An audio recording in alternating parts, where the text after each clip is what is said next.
महाराष्ट्र में सत्ता परिवर्तन हो गया है। देवेंद्र फडणवीस ने खुद एकनाथ शिंदे को मुख्यमंत्री बना दिया, लेकिन बीजेपी जिसके पास महाराष्ट्र में 106 सीटें हैं और वो सिर्फ 40 विधायकों के समर्थन वाले एकनाथ शिंदे को मुख्यमंत्री पद आखिर क्यों दे देती है?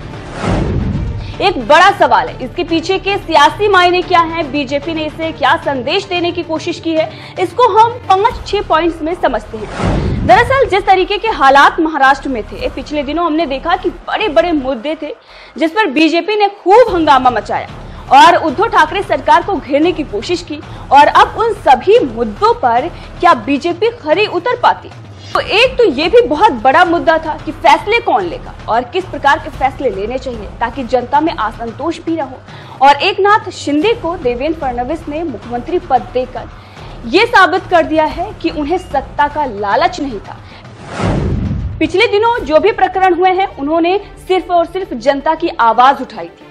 उन्होंने वो काम किया जो जनता चाहती थी। तो इससे ये साबित हो गया कि देवेंद्र फडणवीस को सत्ता का लालच नहीं था। वहीं पर अगर बात करें दूसरे पॉइंट की, तो इससे शिवसेना को कमजोर करने की कोशिश की गई है। जी हाँ, और शिंदे जो गुट है उसका दावा और भी मजबूत होगा क्योंकि वो सत्ता में है और 2/3 जो बहुमत है शिवसेना पार्टी का वो उनके पास है। इससे ये साफ हो जाता है कि अगर शिंदे गुट यहाँ पर दावा करता है, संवैधानिक मान्यता की बात होती है, तो वो शिंदे गुट को मिलेगा और शिवसेना जो पार्टी है यानी कि जो उद्धव ठाकरे वाला गुट है वो कमजोर हो जाएगा। यही दांव बीजेपी ने चलने की कोशिश की है। वहीं पर विप को लेकर जिस तरीके से कल ही सवाल उठ रहा था कि क्या आदित्य ठाकरे की विधायकी भी चली जाएगी, तो ये भी बड़ा सवाल है। उनकी विधायकी भी खतरे में आ गई है। ये सारे पॉइंट्स हैं और इसके साथ ही बीजेपी ने ये दिखाने की कोशिश की है कि जो वो अभी तक कहती आई है कि परिवारवाद पर प्रहार करेंगे, तो सीधा उन्होंने परिवारवाद पर प्रहार किया है क्योंकि बाला साहब ठाकरे के बेटे उद्धव ठाकरे हैं, इसी वजह से उन्हें गद्दी मिली थी। बाकी कोई ऐसा काम उद्धव ठाकरे ने इससे पहले नहीं किया था जिसकी वजह से उन्हें मुख्यमंत्री बना दिया जाए।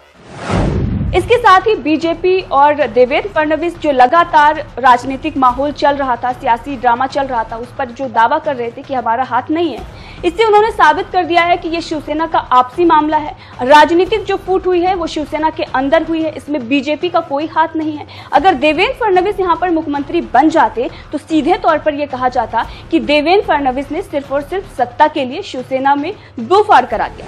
बाकी जो विधायक हैं उन्हें खरीदने की कोशिश की गई और उन्हें खरीदा। ये सारे इल्जाम जो बाकी विपक्षी पार्टियों के द्वारा लगाए जा रहे थे वो सब सच हो जाते। इसीलिए देवेंद्र फडणवीस ने पद जो है वो दे दिया शिंदे को, पद का त्याग कर दिया। लेकिन यहाँ पर भी वो बड़ा खेल कर गए। देवेंद्र फडणवीस ने यह दिखा दिया कि उन्होंने हिंदुत्व के लिए सत्ता का त्याग कर दिया। उन्होंने तो उप मुख्यमंत्री बनने से भी इनकार कर दिया था, लेकिन जेपी नड्डा ने उन्हें इस बात के लिए राजी किया। गृह मंत्री अमित शाह से भी बातचीत हुई, उसके बाद ही उन्होंने इस बात पर हामी भरी है। मतलब साफ है, आला कमान अगर नहीं कहता तो वो उप मुख्यमंत्री भी नहीं बनते। लेकिन इस पर जेपी नड्डा, गृह मंत्री अमित शाह, उन्होंने कहा कि आपको सत्ता में आना चाहिए, सत्ता में आपको रहना चाहिए और उप मुख्यमंत्री पद की शपथ लेनी चाहिए। उसके बाद ही देवेंद्र फडणवीस ने ली है और इसकी जानकारी ट्वीट करके उन्होंने दी भी है कि आप लोग जो कहेंगे, जिस पार्टी ने मुझे यहाँ तक पहुंचाया है, जो भी फैसला लेगा वो फैसला मुझे मंजूर है।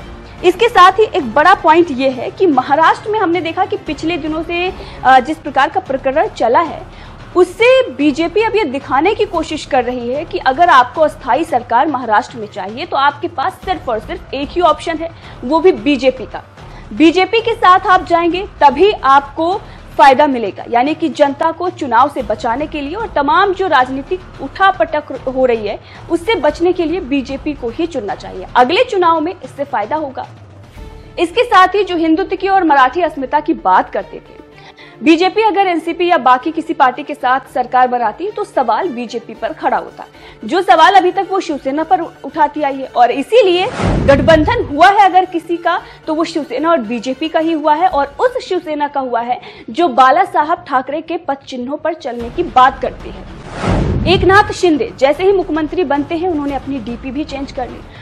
ट्विटर की जो प्रोफाइल उन्होंने लगाई है उस पर आप देख सकते हैं बाला साहब ठाकरे बैठे हुए, उनके चरणों में एकनाथ शिंदे बैठे हुए हैं। इससे ये साफ पता चलता है कि हिंदुत्व और मराठी अस्मिता को लेकर बीजेपी साथ चल रही है। बड़ा उलटफेर देवेंद्र फडणवीस ने किया है और फायदा जो है सीधे तौर पर बीजेपी को हुआ है। शिवसेना को पूरे तरीके से यानी कि उद्धव ठाकरे गुट को पूरी तरीके से खत्म करने की कोशिश बीजेपी ने यहां की है। और अब महाराष्ट्र में दो ही पार्टियां आप देखेंगे, एक तो एनसीपी और दूसरी बीजेपी। अब टक्कर इन्हीं दोनों में है।